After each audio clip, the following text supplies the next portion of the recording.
Hello, hello, and I'm back for another video. So anyway, grabe, fresh video ni siya ha, taken today, July 1st. So karon balik ka sa eskwelahan.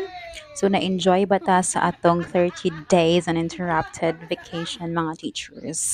Char, sana all na-enjoy. So anyway, July 1st is the orientation of the NLCs or National Learning Camp.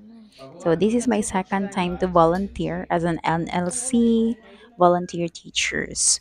So pag morning ana mo ni siya muna hitabo, nag-meeting me, nag-plotting sa schedules, and nag-prepare pod para unsa among i-orient sa parents ika-afternoon. And then after ana, gipanggutom ang mga people. So we try this parisan and dapat de la sa pito.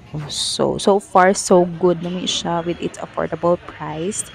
And then adto na pud mi sa Uncle Brew for mo try me. First time din ako nakatilaw sa ilahang Panda pearl milk tea and lami siya.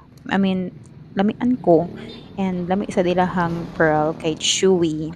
So fast forward na nata sa eskwelahan and then ga-start na ang ato ang parents orientation for the National Learning Camp. So mo to siya kana ra. So that's all for today everyone. Have a great one. Buyers. Bye bye.